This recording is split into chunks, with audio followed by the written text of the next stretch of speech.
لیکن کہیں نہ کہیں اب بھی کمی ہے. اب بھی ایک بہت بڑی تعداد ہے جو روزہ نہیں رکھتی، روزہ رکھنے سے محروم ہے. اور وہ ان نوجوانوں کی تعداد ہے جو اس وقت محنت مزدوری کرتے ہیں، مارکیٹ میں بیٹھتے ہیں، لوم چلاتے ہیں، کاروبار کرتے ہیں، اور ان کا عذر یہ ہے کہ دھوپ بہت ہے، تمازت بہت ہے، شدت بہت ہے. واقعی موسم تو گرم ہے، کچھ روزے اپریل میں ہوں گے اور کچھ روزے مئی میں بھی ہوں گے، بلکہ پورا آخری عشرہ مئی میں ہوگا. اور گرمی کا اور محنت کا عذر پیش کر کے لوگ روزہ چھوڑ دیتے ہیں.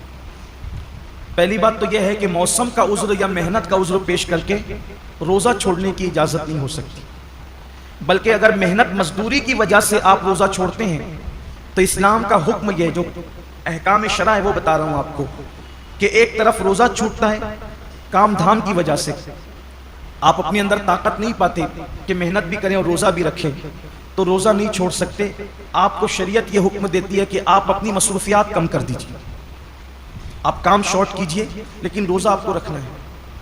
اس لیے کہ رمضان شریف کے ایک روزے کی اہمیت یہ ہے، ایک روزے کی، کہ جان بوجھ کر اگر کسی نے رمضان شریف کا ایک روزہ چھوڑ دیا اور اس کے بدلے میں پھر وہ پوری زندگی روزہ رکھے تو زندگی بھر کے تمام روزے اس ایک روزے کی فضیلت کو نہیں پہنچ سکتے جو ماہ رمضان شریف میں رکھا گیا ہے.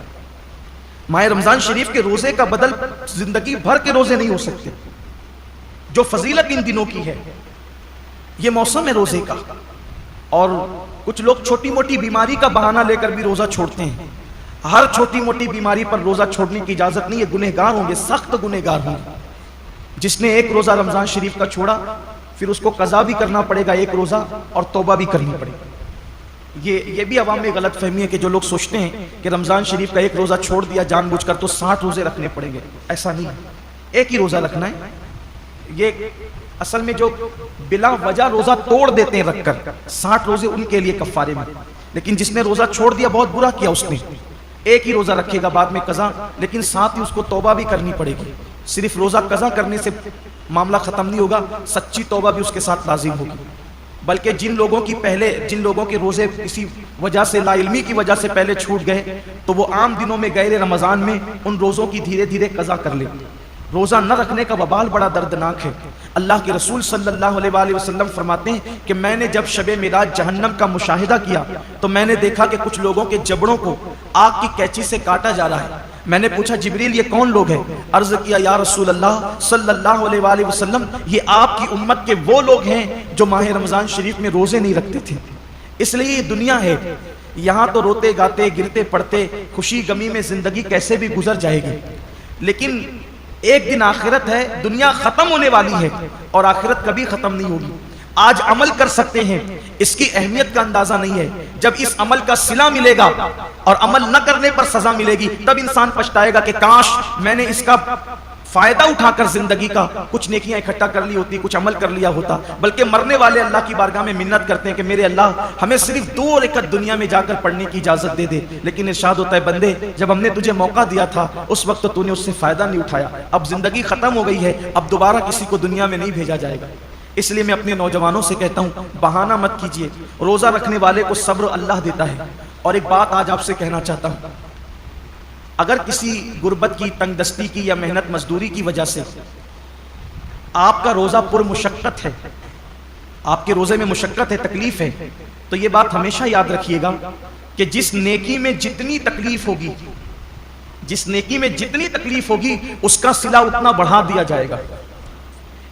روزہ رکھ کر اے سی میں سونے والوں کا ثواب الگ ہے اور روزہ رکھ کر لوم چلانے والوں کا ثواب الگ ہے. دونوں کا ثواب یکساں نہیں ہے. روزہ رکھ کر کے اے سی میں آفسوں میں بیٹھنے والوں کا اجر الگ ہے اور روزہ رکھ کر کے دھوپ میں مارکیٹ میں بیٹھنے والوں کا اجر الگ ہے. وجہ کیا ہے؟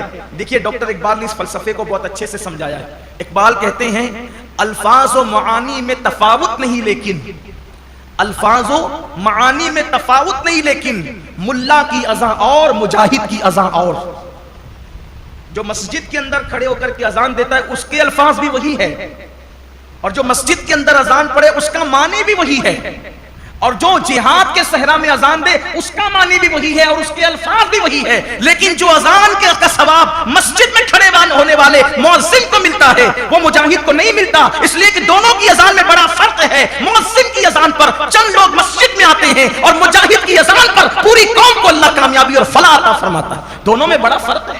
اس لیے کہ یہ اذان پنکھوں کے سائے میں ہے، یہ اذان چھت کے سائے میں ہے، یہ اذان راحتوں میں ہے، اور وہ اذان مشقتوں اور تلواروں کے سائے میں، دونوں میں فرق ہے۔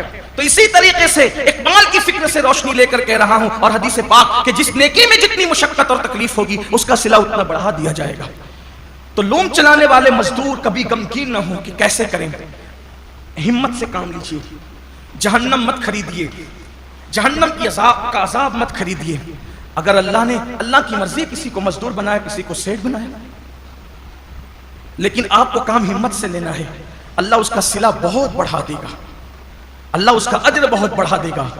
اور پھر کاش کہ ایسا ہوتا کہ اس سنت کو زندہ کیا جاتا کہ اللہ کے رسول علیہ السلام جب رمضان شریف آتا تھا تو خطبہ دیتے تھے اور فرماتے تھے، لوگوں جو تمہارے مزدور ہیں رمضان شریف میں ان کی مزدوری کچھ کم کر دو، یعنی ان مزدوروں کا کام کچھ کم، ان کو صلہ تو پورا دو، مزدوری پوری دو، لیکن ان کا کام کچھ کم کر دو، جیسے دوپہر میں ان کو سونے کا موقع دے دو۔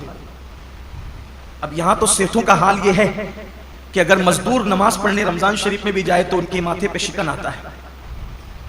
یہ لوگ کہتے ہیں نا کہ حالانکہ سارے سیٹ ایسے نہیں ہیں، کچھ اگر سیٹ لوگ یہاں ہیں تو وہ برا نہیں مانے، مجھے تو لوگوں نے یہاں تک کہ آ کے بتایا کہ ایک سیٹ صاحب حافظ قرآن ہے، مجھے لوگوں نے نام کے ساتھ بتایا، میں نام نہیں لوں گا کیونکہ میں اللہ کے گھر میں واعظ و نصیحت کرنے کھڑا ہوا، قیمت کرنے کھڑا نہیں ہوا، کہا وہ حافظ قرآن ہے، وہ خود نماز میں گئے اور جب مزدور نماز پڑھ کر کے آئے تو انہوں نے کہا کہ اب جا تو نماز ہی پڑھتے رہے، یہاں سے نکل جا۔ یہ صورتحال ہے۔ پھر جس قوم کو کا حال یہ ہو کہ وہ اس قدر گندی سوچ کی حامل ہو جائے کہ وہ اپنے مزدور کو نماز پڑھنے تک جانے نہ دے، پھر ان کے کاروبار تباہ نہیں ہوں گے تو اور کیا ہوں گے؟ ان کے کاروبار کی ملائی دوسرے لوگ نہیں کھائیں گے تو کیا کریں گے؟ کل اور آج کے کاروبار میں کچھ فرق محسوس کرتے ہیں آپ؟ کل کی برکتوں میں اور آج کی برکتوں میں آپ کچھ فرق محسوس کرتے ہیں؟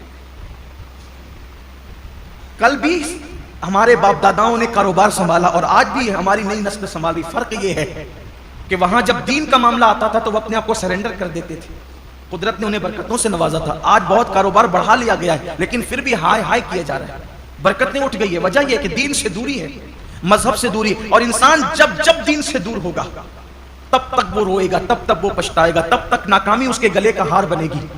تو آئیے، اللہ رب العزت نے اتنا خوبصورت سا مہینہ ہمیں دیا ہے، اس لیے میری گزارش ہے کہ اس مبارک مہینے میں پہلے تو روزوں کا اہتمام کریں، اور جن کو چھوٹی موٹی بیماریاں ان سے بھی کہتا ہوں بیماری کا بہانہ لے کے، سر درد ہے، بخار آ گیا ہے، کورونا ہو گیا ہے، ان چیزوں کو لے کر کے آپ روزہ نہ چھوڑیں، اس لیے کہ وہ اور بیماریاں ہیں اور اس حد تک بیماری ہے جس کو بہت سیریس میٹر کہتے ہیں، وہاں روزہ چھوڑنے کی اجازت ہے کہ جب آدمی رکھ ہی نہیں سکتا، بیماری بڑھ جانے کا یقین ہو، مر جائے گا، بیماری بڑھ جائے گی، تکلیف بڑھ جائے گی۔ جب کوئی مسلمان پابند شرع، کوئی دین کی سمجھ رکھنے والا ڈاکٹر کہہ دے تو بات الگ ہے، اپنی مرضی سے فتویٰ دینا کہ میں نے روزہ نہیں رکھنا، میں بیمار ہوں، جبکہ اللہ کے رسول علیہ السلام کا فرمان ہے روزہ رکھو صحت مند ہو جاؤ گے۔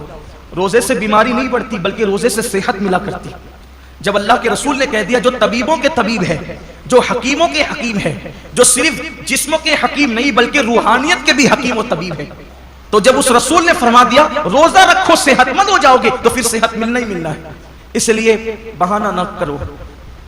ایک حدیث پاک اور یاد آتی ہے، فرمایا گیا ہر قسم، ہر چیز کی زکوٰۃ ہے، ہر چیز کی، جیسے مال کی زکوٰۃ، جس نے مال کی زکوٰۃ دے دی اس کا مال اللہ کے قلعے میں محفوظ ہو گیا، اب اس کے مال کو کوئی نقصان نہیں ہو سکتا۔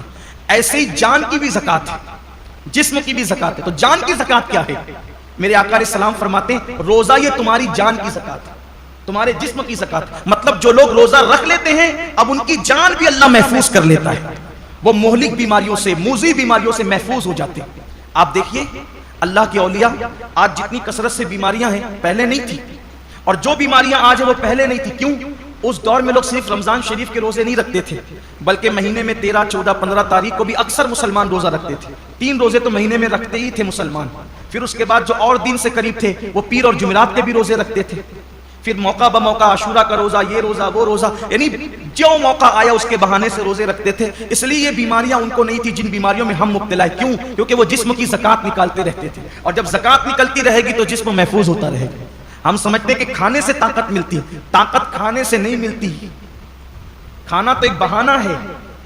فرمایا گیا کم کھانا یہ صحت انسان کو صحت مند کرتا ہے، کم غذا انسان کو صحت مند کرتی.